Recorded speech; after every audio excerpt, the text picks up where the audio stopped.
waited for luck, it never landed. Nah, stuck on your block, forever stranded. Yeah, I live by the 10 crack commandments. Either you earn respect or you demand it. It's the liquor versus the reefer.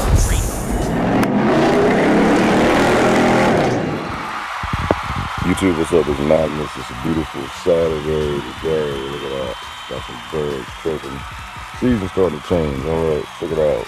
Today, what we're doing to Octane, we got sensors we're going to get installed today. We got the new heater control valve. We got new hose on there. We're going to get that installed. Also, got a new thermostat. We got a new oil pressure switch. Got a new coolant temperature sensor, and we got a new vac actuator to go along with the heater control valve. In order to change your oil pressure switch, you have to have a special socket. This is the loud version that is used for GM vehicles. This is the part number, and I think you can cross-reference that and it'll bring up a list of vehicles that this is compatible with. This is the heater core cover. We're still waiting on one of those. All right, the thermostat goes right here. The coolant temperature sensor goes right by the thermostat housing. And the actuator that we got, the actuator for the heater control valve, it is right here. Plugs in there, and you got a vacuum line that goes into the intake. The oil pressure switch, don't know if you can see it, but it is right there. That's the oil pressure switch. It's behind the distributor, and that's where it goes. If you notice, the upper intake has been painted. That's because I have took it apart and it has been upgraded with the fuel spider fuel injection system.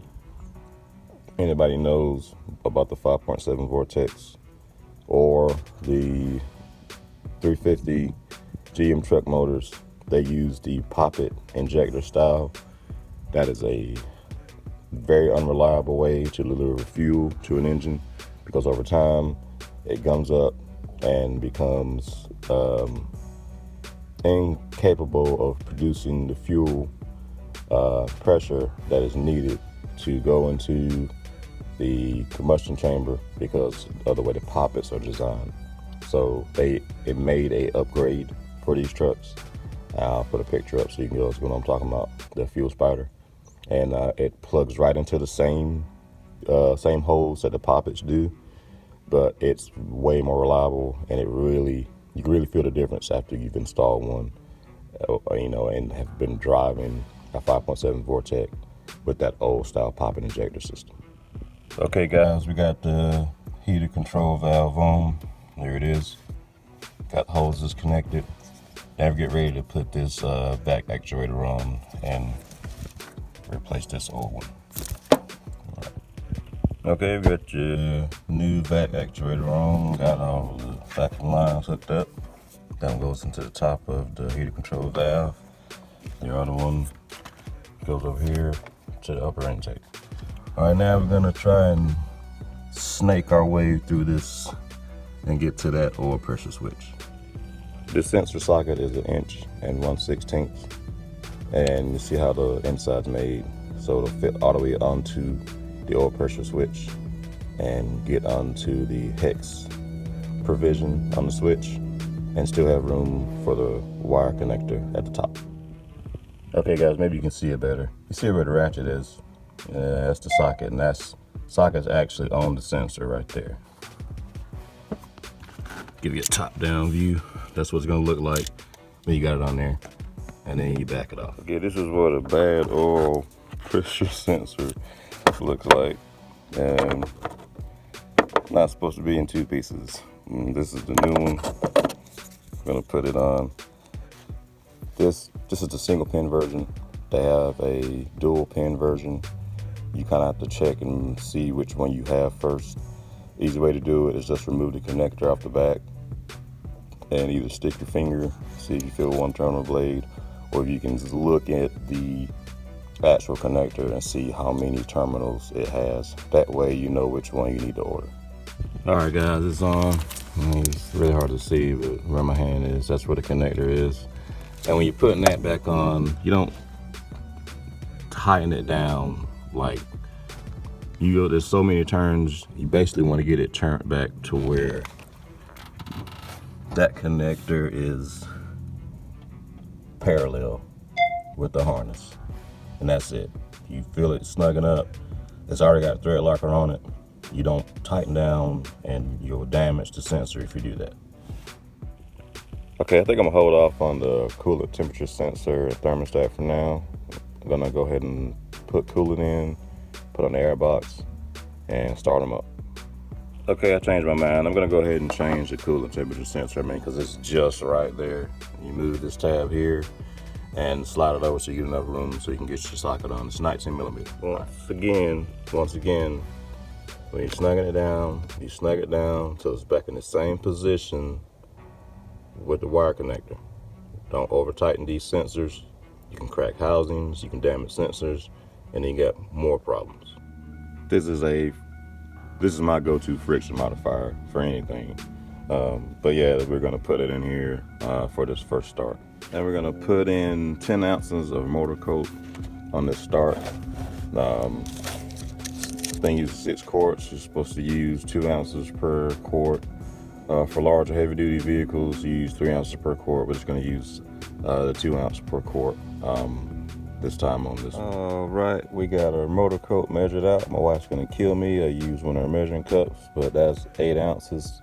And we're gonna pour it in octane and give them a first start. All right. We're gonna go ahead and replace the fuel filter. I already bought it, and I actually forgot I had it, but I meant to change it also. We're gonna go ahead and put that on too. All right, YouTube, it got dark on me. Had some stuff to take care of, but fuel filters on, everything's put back together, oil pressure switch. We changed the coolant temperature sensor, crank sensor has been changed, oil pressure switch has been changed, new heater core, new hoses for that. Coolant's been filled. We haven't done the thermostat yet, but we will. I'm still waiting on a cover for the